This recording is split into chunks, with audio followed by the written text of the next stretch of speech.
Imagine this, you just made an offer on your house and now you're waiting for the seller to respond. It could feel like literally years whenever it's nothing more than a handful of minutes. Let's talk about how to keep your cool so you can negotiate your home price like a boss.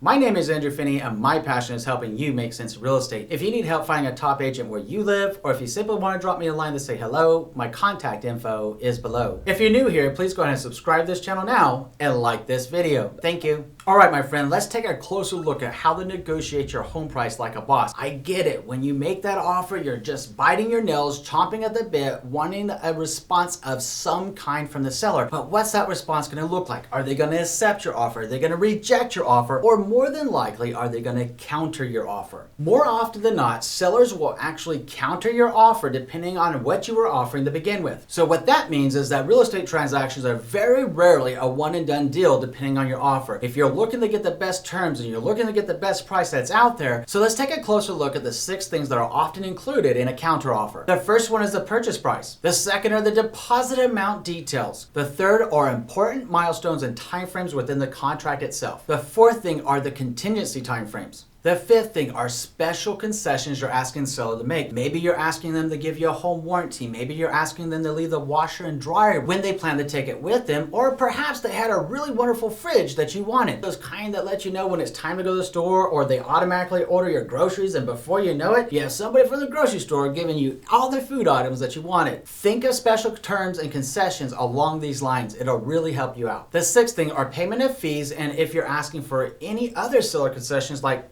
contribution storage or buyer closing costs. When we're talking about the payment of fees, if you're looking at an HOA community, there's going to be 3 orders that have to be made. There's going to be a resale package, and in the resale package are going to be the CC&Rs, which is an acronym for covenants, codes, restrictions for that community. There's also going to be an HOA demand to transfer the legal possession of the property, and there's also going to be a capital contribution amount. All 3 of those can become negotiable items in a real estate contract. Okay, my friend, let's take a closer look at this. Perhaps it's a little bit easier to illustrate this. If you're going to be buying a property, let's say the home is listed for $500,000. You go in with an offer of $485,000, sharing with the seller you're going to be putting down 5% of the price and asking for a 60-day close. And while we're at it, why not ask for the seller to go ahead and include all the appliances and anything else that you want in the house? And while we're at it, why not include the appliances just to make sure that you have them to move in with, and maybe you like their living room furniture and you've included this in your offer too. Okay, so at this point, the seller's going to have the opportunity to accept your offer as it stands, to reject your offer as it stands, or to counter. Let's say that the seller chose to counter you at $492,500, saying, hey, you know what? I like the 5% down idea that you have, but I want a 45-day closing instead of a 60. And oh, by the way, I kind of like my furniture and appliances, so I'm taking it with me. Okay, so now it's your turn. And this is a little bit like a tennis match where you got a ball going back and forth, because now it's your turn to accept the offer as it stands, reject it as it stands, or to counter. In this case, let's say that you chose to counter and you put in your counter offer, you will buy the house for $490,000. You still expect a 60-day close. You'll say, okay, you can keep your furniture, but all the appliances remain. And as an added caveat, we would like the house to be professionally cleaned. Okay, so now the ball went back over to the seller. And by now you already know the seller has the option to do what? Accept as it stands, reject, or counter. In this case, let's say the seller says, you know what? I like your offer. I'm done. Let's accept your offer and move forward together. Congratulations, you just succeeded in your real estate negotiation. Okay, so now that I bring up the question, how many counter offers are normal anyways? It's kind of interesting because no 2 real estate transactions are exactly the same. There's always a different negotiation based upon the uniqueness of the parties involved, being the buyer and the seller. It's hard to say how many are usual. Just keep in mind that someone could get burnout if you're in counter offer land 25, let's say. If you're going back and forth that often, someone might just say, hey, you know what? This is getting nitpicky. I'm done. So try to ask for what you want up front in your initial offer and be reasonable with the expectations of what you're asking the seller to concede to. The seller should also be reasonable with what they're willing to accept from you and how far they want to push the envelope. At the end of the day, somewhere in the middle are terms that are agreeable to both parties. Don't get emotional in this process. Keep your logic, keep keep your cool with you and you'll have a great negotiation. Now let's take a look at some tips that you can use when negotiating your counteroffer. The first tip is to keep your cool. You know those nice little slogans out there and memes that we've all seen everywhere that say keep calm? Well, you should have a shirt that says keep calm, I'm negotiating, and negotiate on with your counteroffers. Keep your mind about you, keep your wits about you, and keep your emotions in check. Now is not the time to get upset if something doesn't work out the way that you want it. Keep your cool, keep your calm about you, and your wits will prevail in the real estate negotiation. Not everything is going to play out exactly like you want. That's why we call it a negotiation. Keep your mind about you and your emotions in check. Perhaps one of the best ways to do this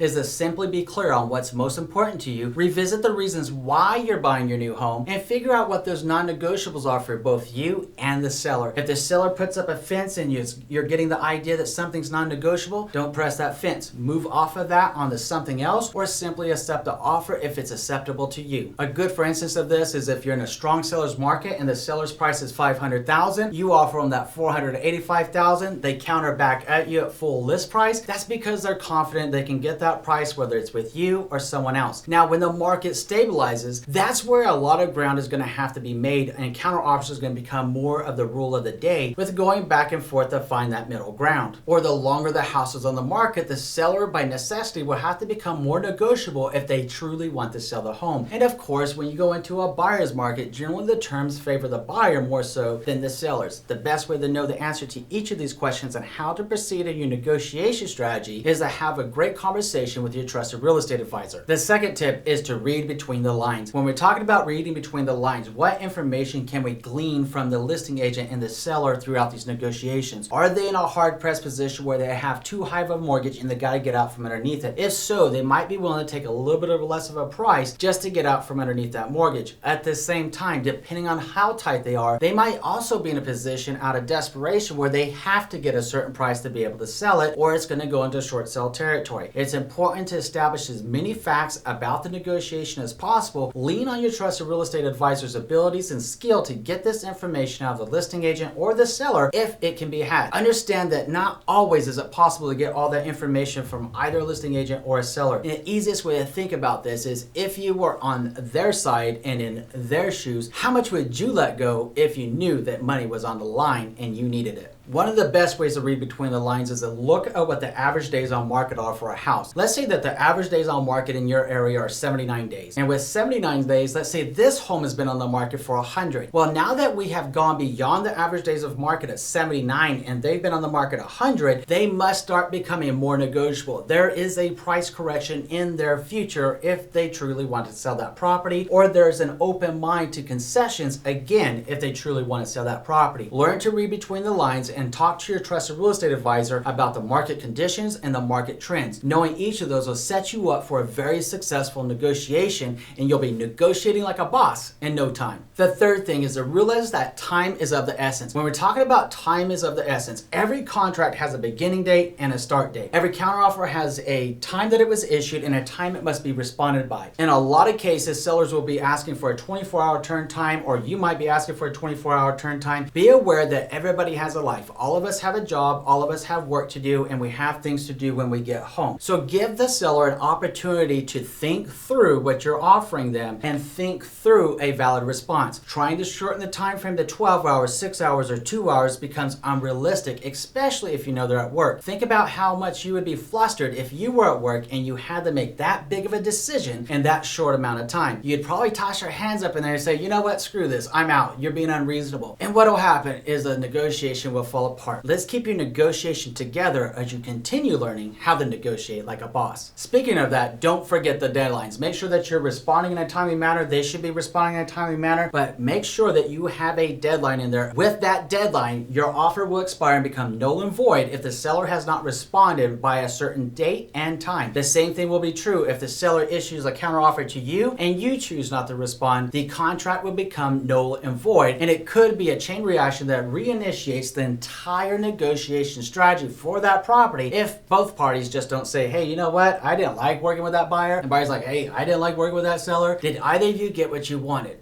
No. Okay, so why would that happen? It would be a matter of perspective on both of your sides of being understanding and being reasonable with each other and the expectations you're setting forth through the counter offers. Be cognizant of the deadlines and don't let it lapse when the ball is in your court. The fifth thing is get it all in writing. We definitely need to get anything and everything that's being negotiated between you and the seller in writing, agreed to, signed, dated, so we'll have a valid, legally binding contract of what both parties have agreed to moving forward. This alleviates any second guessing, it alleviates any hard feelings, and it moves forward with the process of you getting into your new home. The sixth thing that you can do is be respectful and considerate. Remember that we're all people here. This isn't a game about trying to screw somebody over or hurt somebody. This is about simply finding a deal that's fair and evenly balanced for everybody. The reality of real estate negotiations is this: the devil's in the details, and somewhere in the middle are the terms that everybody can agree to and be extremely happy moving forward together. Remember, keeping a calm and cool collective head will help you win this negotiation and help you come to terms with what you want to see moving forward with your new home. Lastly, as a final thought here, think of real estate negotiations as nothing more than a conversation. It's just like any other negotiation, except the only difference in this, there's a house that hangs in the balance. And this conversation is written down and everybody agrees to it in writing. Keeping your perspective,